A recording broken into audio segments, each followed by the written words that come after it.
Suatu ketika Rasulullah berkumpul dengan para sahabat.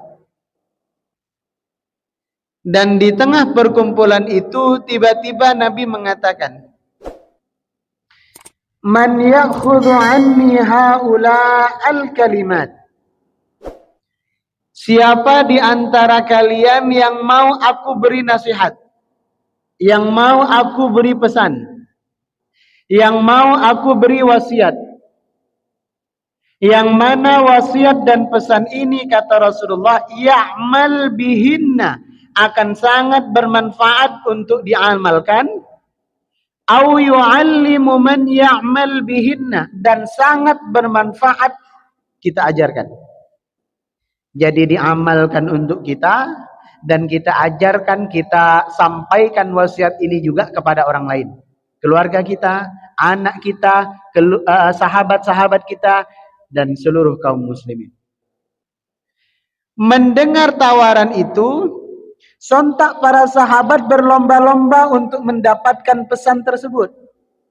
Tapi ternyata yang ditunjuk terlebih dahulu oleh Rasulullah untuk menerima pesan ini adalah Abu Hurairah. Kemudian Abu Hurairah dipanggil, duduk berhadapan di depan Nabi sallallahu alaihi wasallam, dan Nabi memberikan 5 pesan, 5 wasiat. Pesan ini yang akan kita kaji malam hari ini. Apa pesannya, dan semoga kita mampu mengamalkannya. Pesan yang pertama, kata Rasulullah, ittaqil maharim takun a'badan nas. Jauhi sesuatu yang diharamkan oleh Allah, maka engkau akan menjadi hamba yang paling mulia di sisi Allah. Nah, ini menarik. Kenapa pesan yang pertama dari Rasulullah tidak disebut lakukan apa yang Allah perintah, maka engkau menjadi hamba yang paling mulia? Ternyata bukan itu. Bukan mengerjakan apa yang Allah perintah, tapi justru pesan Rasulullah yang pertama adalah jauhi apa yang Allah larang.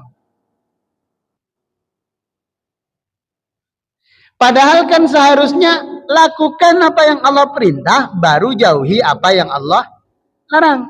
Tapi pesan Rasulullah pertama, jauhi apa yang Allah haramkan, maka kita akan menjadi hamba yang paling mulia. Maka ulama mengkaji, apa maksud dari pesan ini? Maka di akhir zaman ini semakin terjawab. Mengapa pesan Rasulullah yang pertama bukan mengerjakan perintah, tapi menjauhi larangan? Karena banyak fenomena yang terjadi di akhir-akhir ini, kita sebagai umat Islam semangat untuk menjalankan perintah, tapi juga semangat untuk menjalankan larangannya. Sholat iya, tapi mabuk juga iya. Kalau nggak puasa di bulan Ramadan merasa berdosa sekali. Aduh, saya mesti puasa Ustadz. Padahal setelah Ramadan judinya lanjut. Satu sisi dia menjalankan perintah, tapi di sisi lain dia juga menjalankan larangan. Ada yang fasih bacaan Al-Qur'annya tapi kotor hatinya, selalu berburuk sangka kepada orang lain. Ada yang dalam ilmunya tapi sombongnya bukan main kepada orang lain. Dulu sebelum belajar agama merasa dirinya banyak dosa. Setelah paham agama justru orang lain yang dianggapnya banyak dosa. Aneh.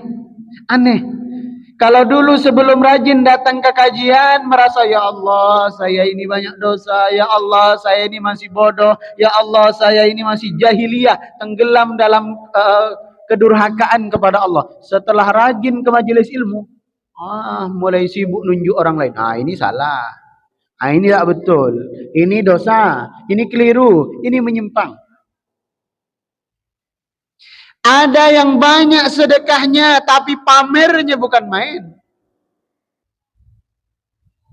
Ada yang tinggi jabatan dan pengaruhnya tapi tidak berbuat apa-apa. Maka kata Nabi, yang terpenting adalah menjauhi segala yang diharamkan oleh Allah. Itu bukti kemuliaan kita di hadapan Allah. Berarti menjalankan perintah nggak penting, Ustaz. Salat nggak penting. Bukan begitu. Rasulullah mengisyaratkan kepada kita bahwa suksesnya kita dalam menjalankan perintah itu bisa dilihat seberapa mampu kita dalam menjauhi larangan. Maksudnya adalah untuk bisa kita lihat salat kita ini diterima atau tidak, itu bisa dilihat seberapa mampu kita dalam menjauhi segala yang diharamkan oleh Allah Subhanahu wa taala. Kalau sudah menjalankan perintah tapi belum sanggup meninggalkan larangan, itu bukti bahwa ibadah yang kita selama ini lakukan belum diterima oleh Allah Subhanahu wa taala. Maka tolak ukurnya menjauhi segala yang diharamkan. Dan itu terbukti hari ini. Contoh saja. Semakin tahun jamaah haji Indonesia itu semakin bertambah. Bahkan kalau Bapak Ibu hari ini mau daftar haji di Batam, itu baru berangkat 24 tahun lagi. Baru berangkat. Itu pun kalau nggak ada wabah seperti corona kemarin. Yang kita berapa tahun itu kan nggak melaksanakan haji kan? Kalau kita berangkat daftar hari ini, kita berangkat 24 tahun lagi. Bahkan ada di beberapa daerah di Indonesia 30 tahun lagi.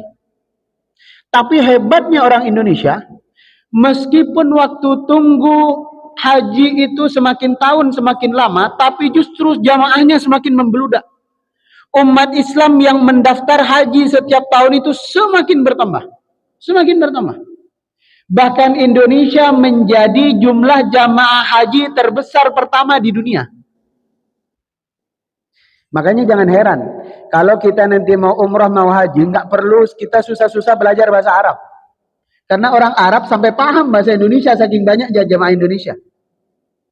Kemarin ada jamaah yang sibuk, Ustadz, apa bahasa Arabnya makan, apa bahasa Arabnya minum, apa bahasa Arabnya pesan. Oh, bingung sekali. Begitu sampai di sana kaget mereka. Karena mereka pun paham. Makan, minum. Mereka juga paham. Bahkan kalau kita mau belanja, nggak perlu susah-susah kita pakai real. Karena Jokowi diterima. Uang Jokowi, itu diterima.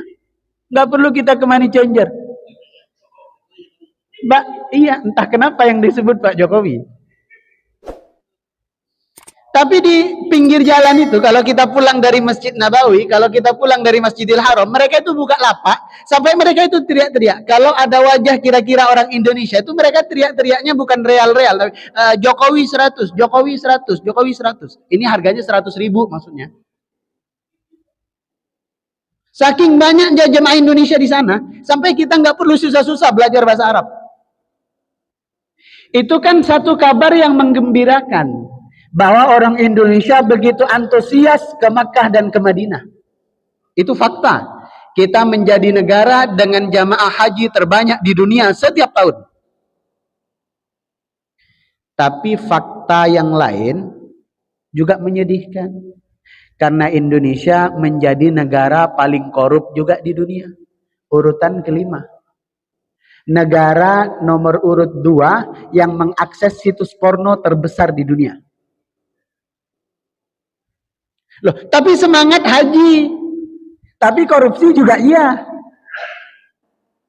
Bahkan yang kemarin beberapa, kayaknya sebelum corona, yang ada salah satu daerah di Jawa Timur, yang anggota DPRD-nya tertangkap korupsi semua dan hasil korupsinya dipakai untuk perjalanan umroh.